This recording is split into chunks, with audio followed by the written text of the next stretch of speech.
Hello दोस्तों, welcome to जिंसा take. दोस्तों स्वागत है आपके अपने यूट्यूब चैनल जिंसा टेक पे। दोस्तों आज हम बात करते हैं एनसीसी इंटरव्यू या एनसीसी में इंटरव्यू कैसे होता है। एनसीसी में इंटरव्यू जो होता है किस प्रकार से होता है, इंट्रोडक्शन मतलब कि कैसे होता है, आप एनसीसी ज्वाइन करना क्यों चाहते हैं, सारे सवालों के जवाब इसी वीडियो में तक लिखते हैं। इसलिए वीडियो को बिना स्किप किए अंत तक जरूर देखें। अगर आपने चैनल को अभी तक सब्सक्राइब नहीं किया है तो प्लीज़ चैनल को सब्सक्राइब करें और बेल आइकन को दबा लें ताकि लेटेस्ट वीडियो की नोटिफिकेशन आप तक पहुँच जाए।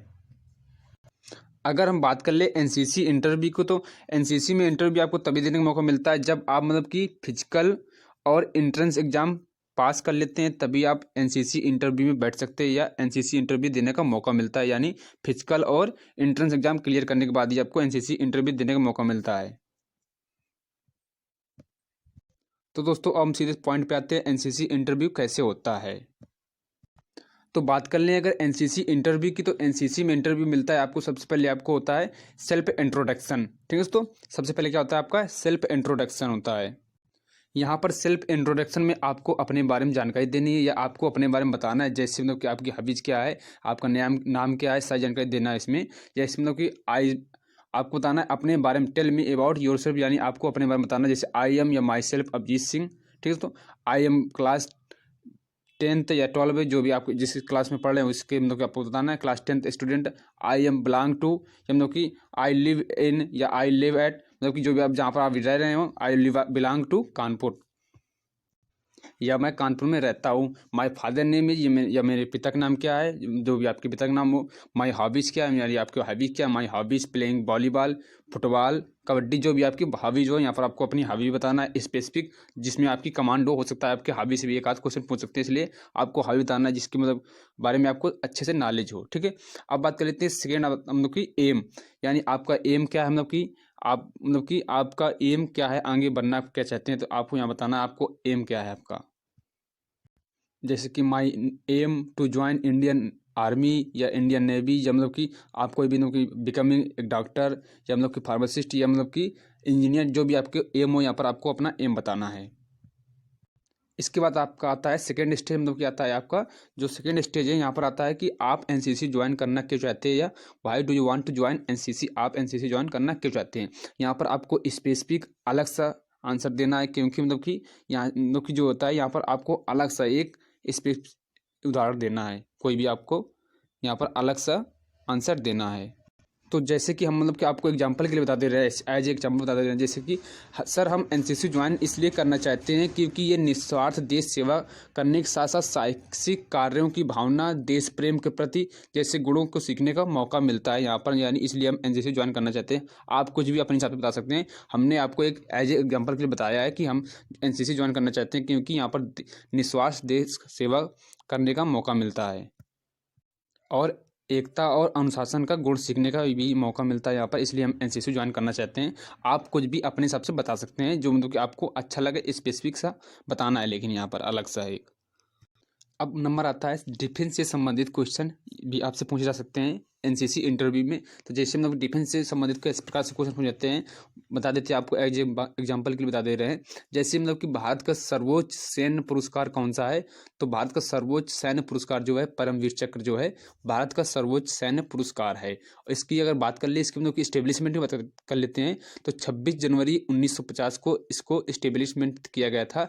और बात कर लें अगर अब तक कितने लोगों को दिया गया है, ये भी क्वेश्चन पूछ सकते हैं कि अब तक कितने लोगों को दिया जा चुका है सर्वोच्च सैन्य पुरस्कार यानी परमवीर चक्र, तो लगभग अब तक 21 लोगों को दिया जा चुका है। और बात करें अगर मतलब कि पहली बार किसको दिया गया था, तो मेजर सोमनाथ शर्मा को प्रथम बार मतलब कि भारतीय सर्वोच्च सैन्य पुरस्कार परमवीर चक्र दिया गया था।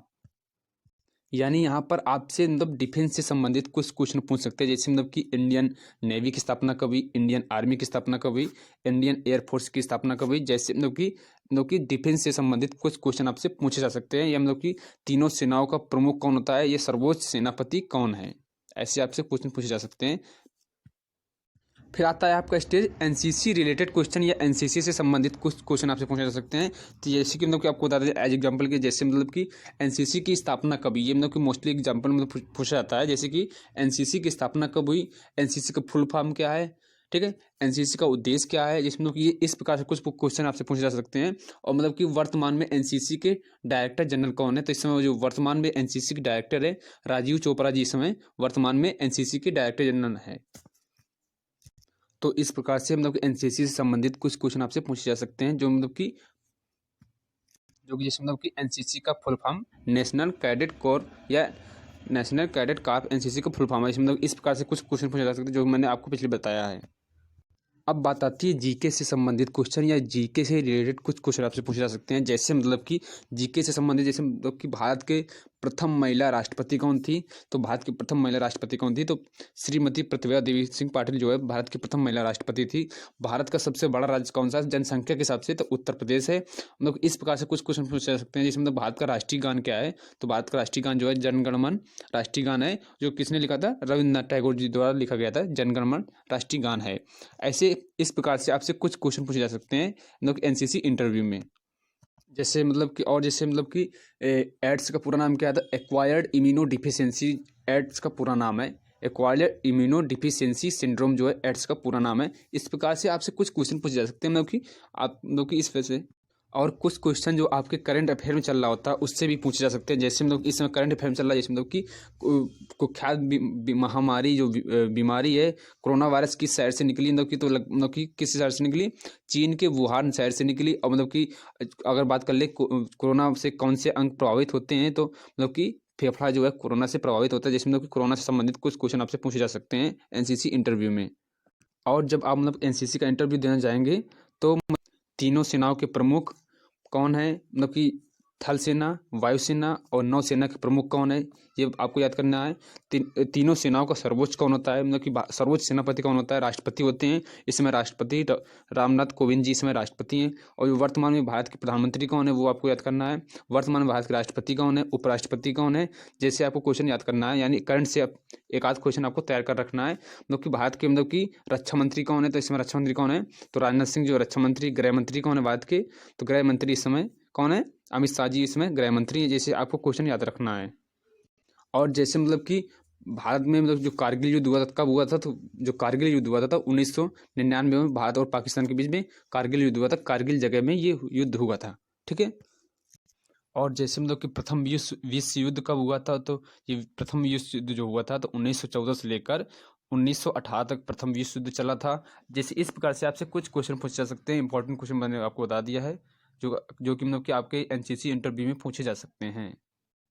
और जब आप एनसीसी का इंटरव्यू देने जाएंगे तो आपको वेल बिहेव होकर जाना है, क्योंकि यहाँ पर एनसी मतलब कि first impression is last impression होता है, यानी पहला मतलब कि जो इंप्रेशन होता है लास्ट इंप्रेशन होता है। इसलिए आपको एनसीसी जब आप इंटरव्यू देने जाएंगे तो आपको वेल बिहेव मतलब कि अच्छे से जाना है, ताकि आपका इंप्रेशन अच्छा हो और आपका सिलेक्शन हो। मतलब कि इसलिए आपको वेल बिहेव होकर जाना है एनसीसी जब आप देने जाएंगे interview.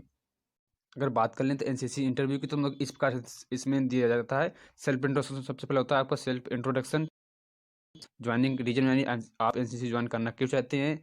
NCC related question, defence से संबंधित कुछ क्वेश्चन पूछे जा सकते हैं। जीके जीएस से रिलेटेड कुछ आपको एक क्वेश्चन पूछे जा सकते हैं। और मतलब कि ये मतलब करंट अफेयर से एक आध क्वेश्चन पूछे जा सकते हैं। तो इस प्रकार से आपको एनसीसी में इंटरव्यू होता है।